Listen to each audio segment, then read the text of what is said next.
Here's a detailed summary of Lilly's Q2 2025 earnings call, focusing on key financial metrics, management insights, and future outlook. Introduction and financial overview.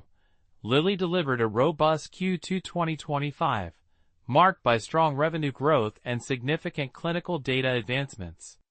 The company reported 38% year-over-year revenue growth, primarily driven by its key products including Ebglyss, Jaypirca, Kisunla, Mounjaro, Verzenio, and Zepbound. Financial highlights. Revenue grew 38% compared to Q2 2024, reaching a strong point driven by key products. Gross margin stood at a healthy 85% of revenue in Q2, an increase of 3 percentage points year-over-year.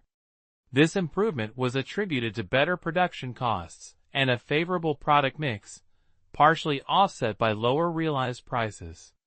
Operating expenses, marketing, selling, and administrative (MSNA) expenses increased by 30% to support new launches. R&D expenses rose by 23%, reflecting investments in late-stage and early-stage programs. Performance margin, non-GAAP performance margin, gross margin less R&D, MSNA as a percentage of revenue, was 45.9%, a significant increase of over 6 percentage points from Q2 2024, driven by revenue growth. Earnings per share, EPS non-GAAP EPS surged 61% to $6.31, compared to $3.92 in Q2 2024. Revenue drivers and geographic performance. United States. Revenue grew 38%, fueled by strong volume increases in Zepbound and Mounjaro. However, this was tempered by an 8% decline in price. Europe.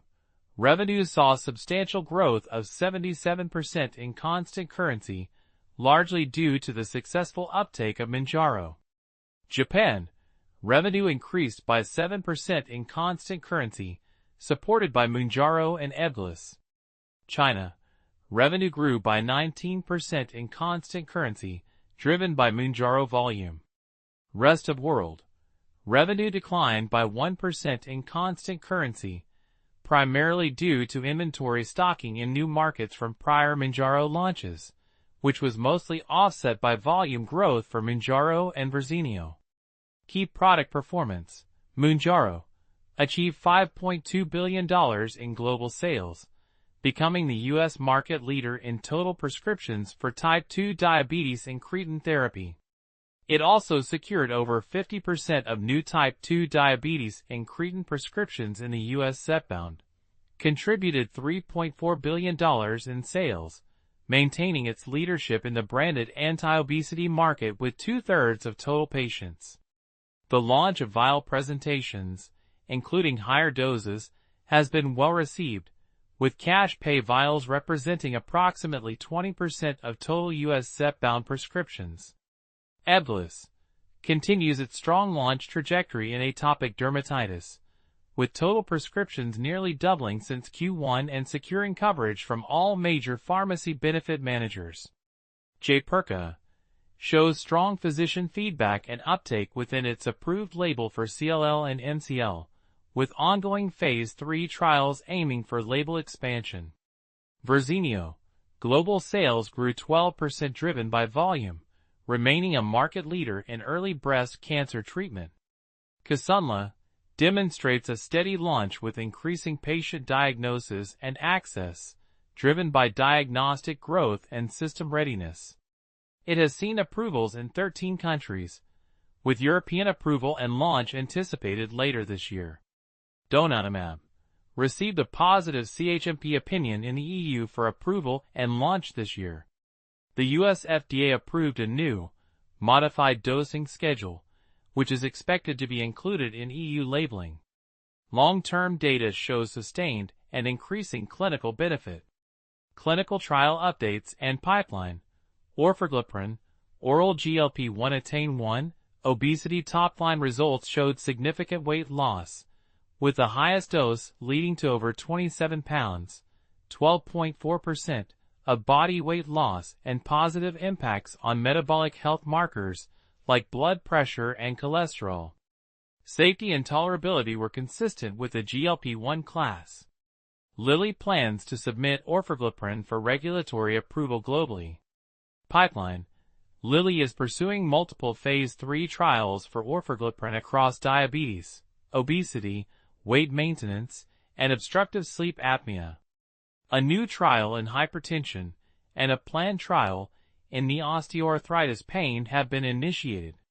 Tirzepatide, Mounjaro/Zepbound surpassed CVT, type 2 diabetes, and cardiovascular disease demonstrated cardiovascular protection, showing an 8% lower rate of MACE-3 events compared to Trulicity, and a 16% lower rate of all-cause mortality. Indirect comparisons suggest even greater benefits compared to placebo. Data will be submitted for regulatory review by year-end. Pipeline. Lilly is excited about the ongoing SURMOUNT-MIMO trial in obesity and a new phase 3 trial in type 1 diabetes. Pirtobrutinib, Jaypirca Bruin CLL-314, CLL/SLL positive results showed non-inferiority to ibrutinib and a nominal p-value for superiority, with a positive trend in progression-free survival, particularly in treatment-naive patients. Pipeline. Further data from Bruin CLL-313 are expected, forming the basis for global regulatory submissions. Business development. Acquisition of Site1 Therapeutics strengthens Lilly's pain portfolio with a clinical-stage non-opioid pain program. Acquisition of Verve Therapeutics adds genetic medicines for cardiovascular disease, including PCSK9 and ANGPTL3 targets. Early phase advancements. Nisotyroside advanced to phase 2 for diabetes, and new phase 1 trials were initiated for glucose-sensing insulin, a PTK7 antibody drug conjugate, and a next-generation triple agonist. Discontinuations. 2 phase 2 programs, Kv1.3 antagonist for psoriasis, mezicitine for pain, and 2 phase 1 programs were discontinued. Management's forecast and outlook. Increased guidance. Lilly raised its full-year 2025 guidance, anticipating revenue between $60 billion and $62 billion. This reflects strong performance and favorable foreign exchange rates. Performance margins. Non-GAAP performance margins are now expected to be between 43% and 45.5% of revenue. EPS outlook. Non-GAAP EPS is projected to be between $21.75 and $23. Manufacturing capacity. Lilly is expanding its manufacturing footprint, with incretin dose production significantly increasing in H1 2025 compared to H1 2024. Further capacity increases are expected in H2 2025, with plans to announce the location of 2 new U.S. manufacturing facilities.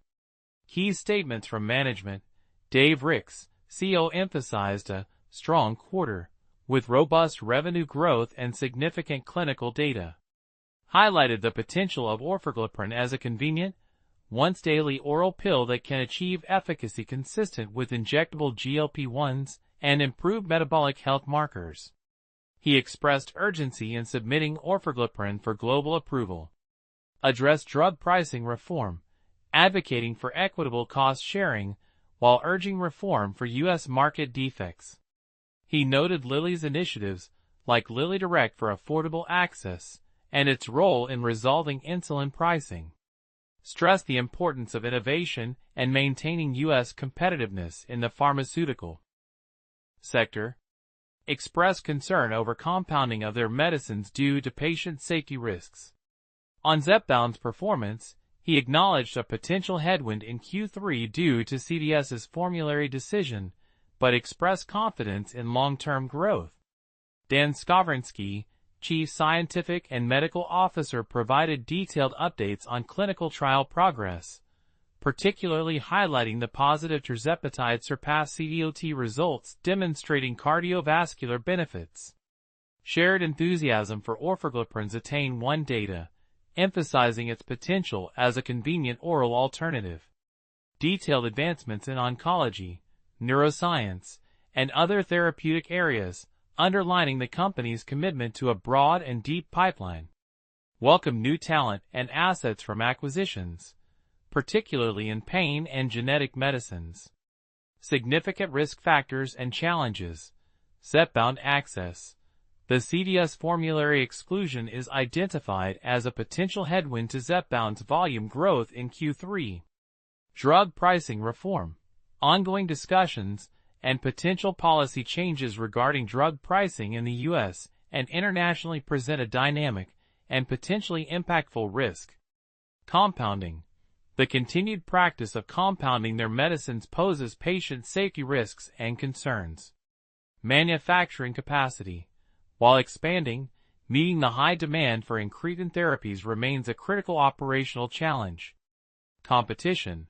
The market for obesity and diabetes treatments is highly competitive, with ongoing new product launches. Clinical trial execution. The success of future pipeline advancements relies on continued positive trial outcomes and regulatory approvals. Lowlights. The CDS formulary decision for Zepbound is a clear negative impacting immediate prescription growth. The debate around orforgliprin's efficacy relative to other injectables, while management is confident, presents a public perception challenge. The persistent issue of compounding, impacting patient safety and brand integrity, remains a concern. The broader drug pricing environment and potential policy shifts create uncertainty. Overall, Lilly's Q2 2025 was a strong performance characterized by significant revenue growth, advancements in its key products like Mounjaro and Zepbound, and promising clinical data for its pipeline, particularly for orforgliprin and tirzepatide. The company has raised its full-year guidance, demonstrating confidence in its growth trajectory despite facing some market access challenges and ongoing regulatory discussions.